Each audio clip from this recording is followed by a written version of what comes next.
Hello, Randy Williams, Keiretsu Forum. We're in segment 2 with Peter Henry, a wonderful esteemed Keiretsu Forum member last 3 years. He's also launching Keiretsu Ed. He'll talk about that a little bit, but we're going to launch into failure. We're going to talk about lessons learned, how to be a smarter, more efficient investor, angel investor, possibly investor in the public markets too. How do we recognize and how do we learn from our mistakes we've made? I think it's always disingenuous when VC or angels talk about their wins. That super, Nova that was a 40x, 50x. So let's talk about possibly pitfalls or failures we've seen and what we learned from it, and we're still standing. So Peter, what have you learned from opportunities that you thought were going hockey stick and didn't? They went the other direction. Lessons learned. I think the biggest lesson I've learned, and I can think of two really distinct failures in my earlier angel investing days, where I learned something that I characterize as luck and timing are always the high order coefficients in the success equation. Hard work is there and all the other aspects of it, but fundamentally, luck and timing play such a big role, and if you're prepared for it, to take advantage of good timing when it comes along, that's great, but if you don't realize that timing may throw even the best idea out the window, then that's where you fail. We had an investment in a company that was building a personal security device. This was back in the early pre-iPhone days, the very early smartphone days when the carriers owned the data channels and kind of dictated what went where. And the idea, in a nutshell, was this was a device that was going to keep your wife safe when she's walking to a parking lot at night, or your kid safe when they're walking from school, and they would use geofencing to make sure that if they got off track that you'd know right away. It all sounded wonderful, but and it's still a great idea, ironically, but it turned out that the carriers were not ready to open up their application base to that whole idea. So we put a ton of energy and money into developing the process, developing the product, and shepherding it around to some carriers who gave us a deaf ear. And it was all about not understanding the timing of the overall marketplace and whether they were ready for something like that was, in essence, out of their control. Today, you could build that app and use it because the channels are wide open. So what about you? You've made, I think, 45, 50 investments just as part of Keiretsu. Surely at least one of them has blown up. Well, in particular, I remember one I made 14 years ago, and the company was a competitor, a yet-to-be competitor with Siri, and it was too early.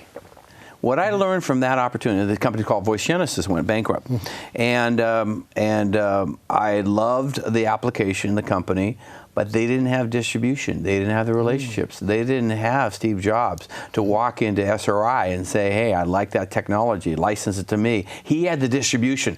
So when I make an investment now, I make sure there's distribution channels, there's relationships. Just getting back to your carriers, a deaf ear, well, that's fascinating. So when I invest in a company now, I make sure I go to the customers and actually ask them, are you going to adopt this? Why, when, and how? And so where I've lost money is generally great ideas, great jockeys, CEOs, but it was too early. But that's why I started Keiretsu Forum. I needed mind share, I needed swarm intelligence, I need a community, and we're fortunately 2,500 investors globally now that can help all of us without a vested interest be better investors. And so in Northern California, we have 4 chapters. We have over 300 members. Before I make an investment and get over my skis, I run it by Peter Henry. I run it by members.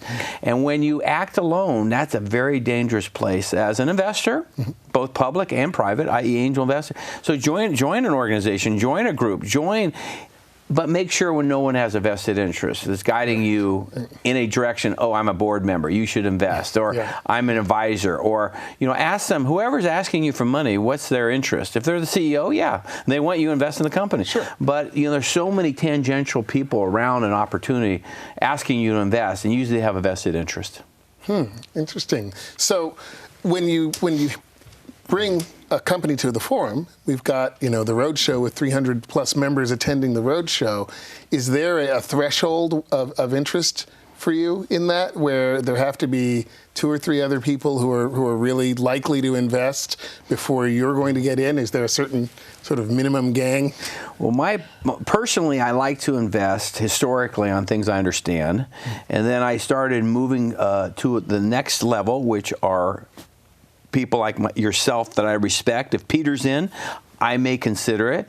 But now I look at a myriad of things, but it's also about track record. I'm still a big believer in track record and wisdom and gray hair. And I mean, I love the dreamers out there, but the validation is revenue is very important to me. So that revenue has to be checked.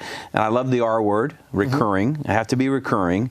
And so there's so many checkpoints, and that is something I can never, ever develop alone. I have to develop it with a community of investors. Help me be. And also, anybody who is watching this program, we have a free book. It's over 400 pages now.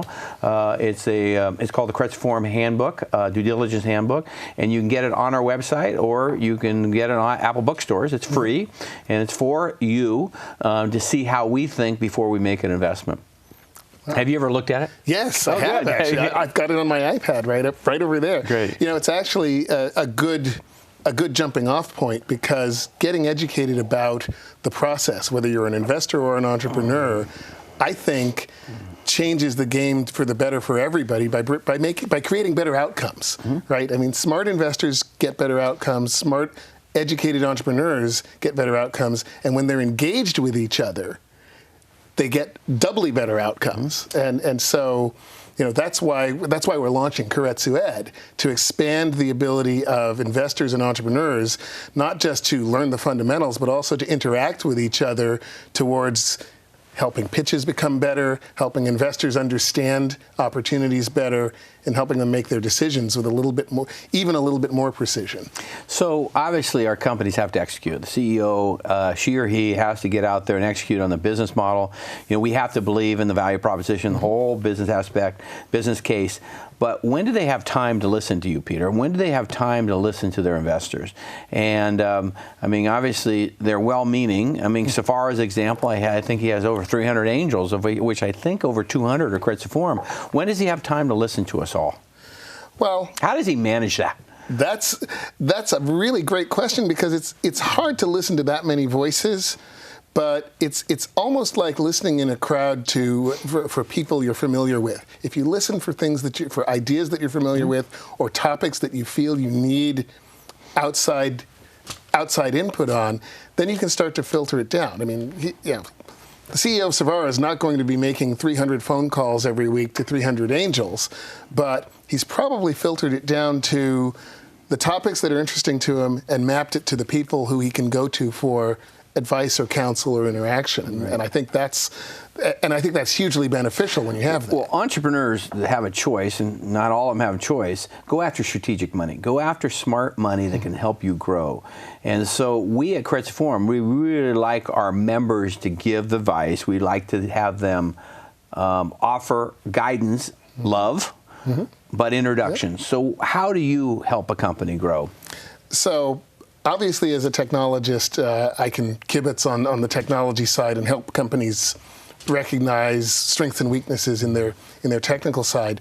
But really, most of my recent experience, for the last 15, 16 years, tends to be more strategic in terms of recognizing where there's something over here that connects to something over here that they may not have seen. And saying, have you thought about this in your market, or have you thought about what happens here? I'll give you an example. The company that we talked about in the first segment, CardioThrive, is building a device that is going to basically make an AED a personal portable device. So in the course of doing due diligence, something popped into my head as I was looking at it that said, you know what? This company is going to become a customer service organization, a consumer customer service organization, whether it likes it or not, which is something that has nothing to do with the traditional model for their kind of device. And so I went back to them and said, have you thought about this? That you're going to put these things out in the hands of real, live, untrained individuals whose life depends on it, and if they have questions, you better be there on the other end of the line. And they hadn't really processed the fact that that was an aspect of their business that they were going to have to attend to from day one.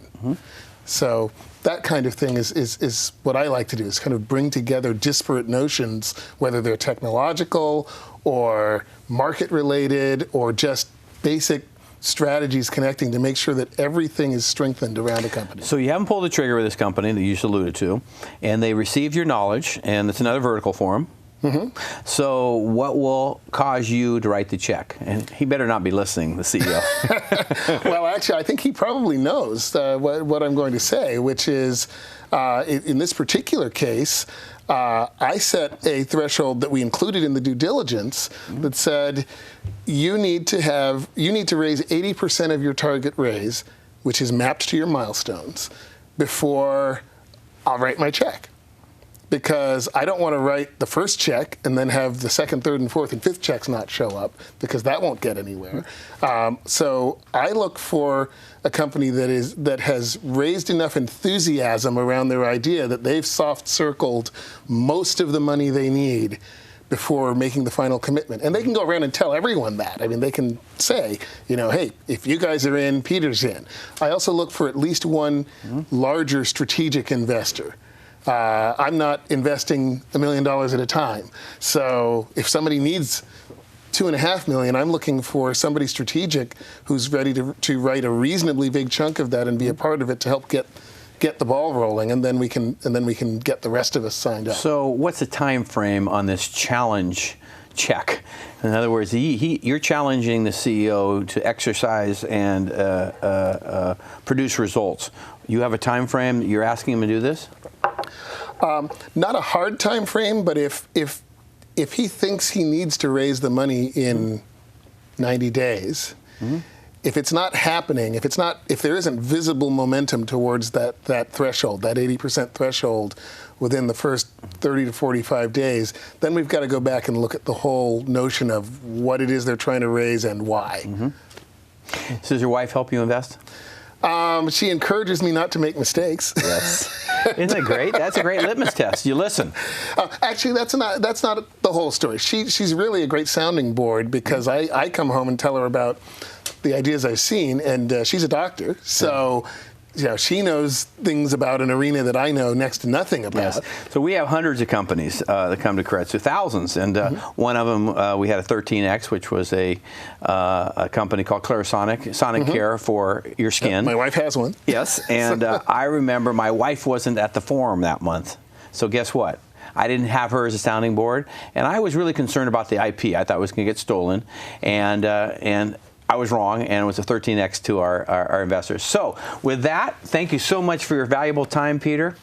Well, thank you. Thanks, Randy. This has been a great conversation.